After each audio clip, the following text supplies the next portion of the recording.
Hello, dear aquarists. Viral infections. If you're a breeder, you have to be aware that you can cultivate fish with a viral infection. And a study has been done on megalocytiviruses in ornamental fish, a review done in 2020. And I came across this article because it was very interesting for me to see a summary after a many research done by this researcher at University of Malaysia, which give a nice idea what viral infections we can deal with in ornamental fish. Rarely to find these, how can I say, these kind of viral infections. So I want to show you viral infections. Well, we know we have them on our tropical fish, as we could see on Ramirezi. We could see them on Ramirezi.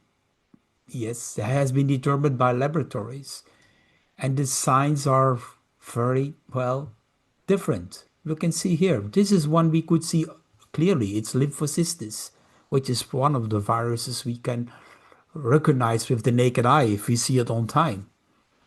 And this is a problem, well, difficult to treat. And then we have other viral infections internally in this gourami, this pearl gourami, becoming skinny and having a viral infection. So that is give you some ideas what we are dealing with. And this study, well, discusses the many different, well, observations done in studying literature and in studying all articles that came across in a long-term period since 1989. Study it, and this report is done in 2020. Iridoviruses, especially megalocytiviruses, are related to severe disease, resulting in high economic losses in the aquaculture industry worldwide. And also, the ornamental fish industry has been affected severely due to megalocytivirus infections. Something I didn't discuss so much in my books because not much was known about it until the recent years. Investment of universities, investment of aquaculture and research more into viral infection than it has been before. That's why these studies are presented. The problem is with those megalocytiviruses, they cause non-specific clinical signs. That means not a typical sign like a white spot disease or oedenium, to give you a few, or the clinostomum, the metacercaria worms, which is like a little ball into the muscular tissue of the fish. The abstract also discusses or evaluates that the risk factors are the temperature, the transportation, handling of the fish, export and import, the life stages of ornamental fish have been reported for the previous cases due to these infections. In addition, prevention and control methods have also been practiced in the fish farms to prevent outbreaks, something which is very important to understand what you can do when you deal with a viral infection. This is the first review of megalocytiviruses in ornamental fish since it was detected in 1989. This study has been done in 2020. And this review discusses the occurrence of megalocytiviruses in ornamental fish, including the history, the clinical signs, detection method, the risk factors, and the prevention measures. I'll give the link below of the study, and I will not go in detail on some subjects which might be not interesting for you as an aquarist, maybe for you as a breeder, or if you're a scientist, go in detail, read the article, but I will give you what I think is the most important matter you should learn about viral infections of this type on ornamental fish. It has been known that this Iridoviridae family is divided in 5 genera, You can see the chloridivirus, the iridovirus, the lymphocystivirus. Well, we know lymphocysts. I showed you this one on the program, and megalocytivirus and ranavirus. And megalocytivirus is the most recently added because of research. They found out, well, megalocytiviruses belongs to the iridovirus, like lymphocysts, and with the new techniques of PCR testing, we can find and detect them. In 2001, well, they found this virus, and it was found in Japan in 2002. It was identified in ornamental fish, the African lamprey, Aplogalichthys normani, and the Colisalalia, the dwarf gourami, imported from Singapore. That was one of the first cases that it was started to be reported, that it came from ornamental fish around the year 2002. And that's when it started to get important to be detected. And this review is intended to provide an update on the prevalence of these megalocytiviruses, including the history, the clinical signs, the detection method, the risk factors and prevention measures, which will be of interest to aquaculturists and also you when you deal with fish, import, export fish or breeding fish that are involved in the ornamental fish farming and trading around the world. That's why I present this study for you to understand a little bit more about these type of viruses. The history of diagnosis and the cases of megalocytivirus infection in ornamental fish. It gives in detail the history, how long it has been studied, in what different type of fish. I'll give later a table where you can see all the different fish, all the different varieties of fish it has been found over the last 20, 30 years.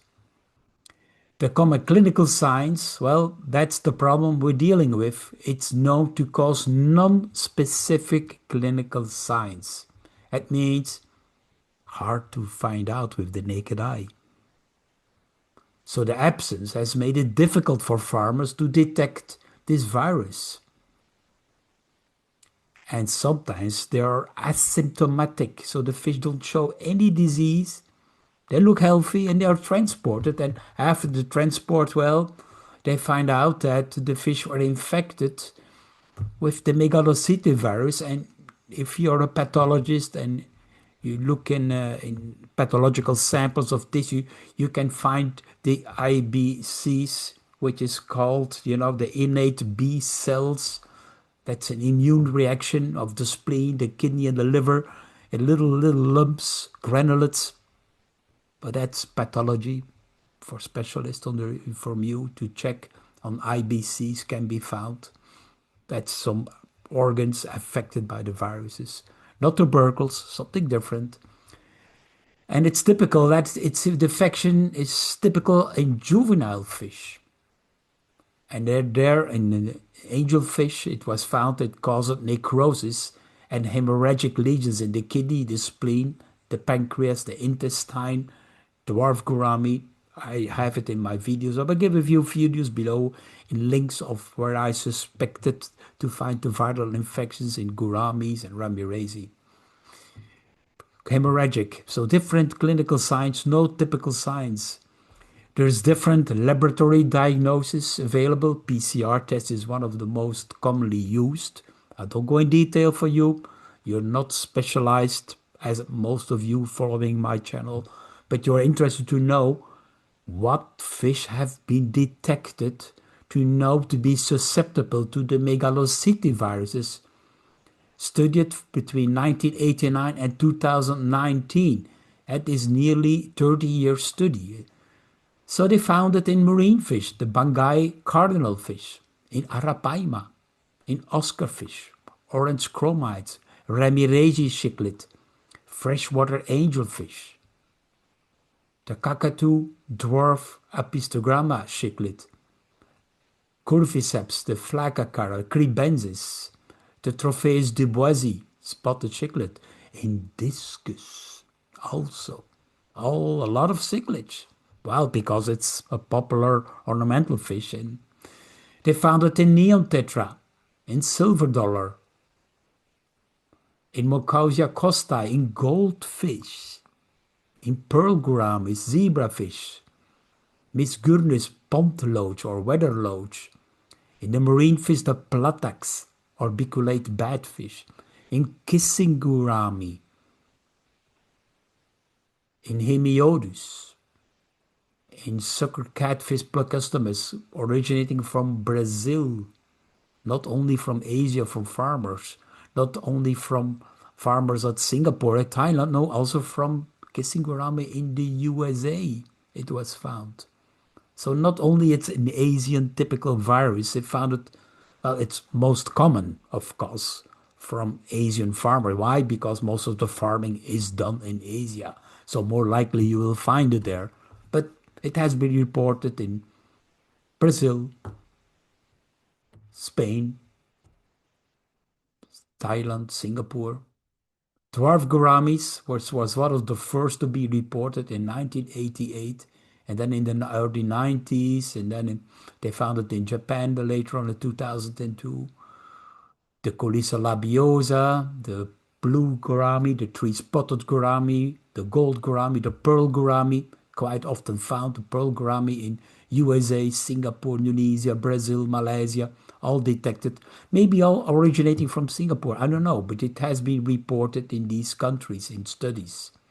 The moonlight silver gourami, the paradise fish, the Aplocalitis normani, Normans, lampies, mollies, sailfin mollies, swordtails, platy, guppy, platyvariatus, and also in the marine angelfish, majestic angelfish found. Look at the abundance, quite amount of different ornamental fish which has been studied and found. Not all the fish have been studied with PCR tests of these viruses, but you can see it's quite a common problem. It can be a problem. So the pathological signs, well, external signs are very different, not typical. Loss of appetite, weakening, discoloration. Pathological signs, well, different things. Cell lines, well, you can see different things. I don't want to go in detail for you on that. Risk factors, that's important. It's known that a high temperature is a risk factor. It's enhancing the multiplication of this virus. So the higher the temperature, the higher the risk. So think about higher temperatures. Maybe an idea to lower temperature when you suspect some diseases going on, like a bacterial infection, also is controlled or can be controlled by lower temperatures. Can be. Not always, but can be controlled. Like I say with columnaris disease. Transportation and translocation of ornamental fish could be the cause of the spread, of course. Trading fish, bringing it all in a warehouse, mixing the fish is of course a risk of transmission. It's found in the life stages that it indicates that the juvenile stage is more susceptible to infection of this virus. The translocation, they find out that it can also be transferred from freshwater fish to marine fish.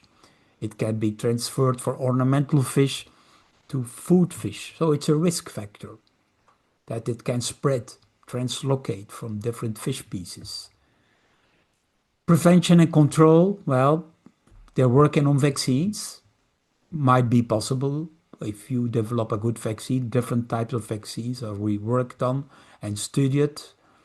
I don't go in detail. It's particularly for the fish farming in the aquaculture, food fish industry. It's important to invest in there. I always think about looking at preventing and controlling is with good husbandry and biosecurity measures.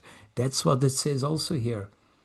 It decreases the chances of the infection, particularly quarantine. When you have new fish coming in a separate building or put in a separate tank, isolate, use biosecure protocols, separating the groups of fish, separating the equipment, the bags, the water, the nets, so that the health, that there is not a risk, and put the fish for a time in quarantine for weeks to observe, particularly when you're a fish farmer.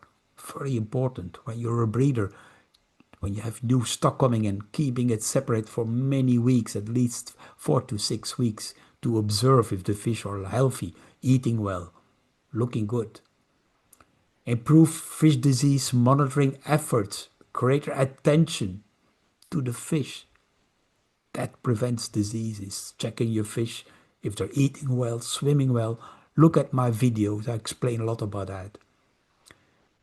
The viral disease can be controlled by eradication using chemical substances. That means eradicate the spreading. That does not mean eradicate from the fish. If it's in the fish can develop immunity, can become strong, but you have to avoid that it's in the fish tank or in the pond. And you can use disinfectants. It goes in detail the many different disinfectants. And the disinfecting methods and practical application must be explored in future studies because different regions around the world have different geographical characteristics. Different approaches have to be implemented according to regional factors, depending what you can get in what area. Like one is benzalkonium chloride is very well known and very effective to disinfect the filter, the tank, the materials and everything. Important to think about. Well, the conclusion of this review is that since 1989 it has been found in ornamental fish. It has non-specific clinical signs and it is a carrier in certain species, like I said, gouramis, cichlids predominantly, and cause mortalities also in other species. And it's great concern because it can cause high mortalities. If the fish is weak, transported, you can think about building up immunity and avoiding spreading. That's the two things you can think about. So temperature, transportation, the life stages are important factors. The future should be lead toward development of vaccines, of course, if it's for the breeders, important to know, and treatment methods for viruses. I had some details on that. You can find back in some of my studies. I discuss opportunities of treating with particular antiviral products, but it's still in the beginning stages. Well, I hoped this discussion of a study, a review of megalocytiviruses, told you something that it's a problem in some ornamental fish, and you should be aware. A laboratory can confirm, or naked eye is limited, or pathological findings is limited because it has no typical clinical signs. Still, if you're aware that it could be a viral infection, you already have a 50% chance that you can start taking measures to control and certainly to prevent spreading and to take actions to build up the immunity of the fish and giving a lot of help to your fish to understand why are fish getting sick? Why did it get to a viral infection? What did go wrong? Think about the holistic approach. Follow my studies, follow my YouTube channel, subscribe, then you might continue to learn more. Thank you for watching.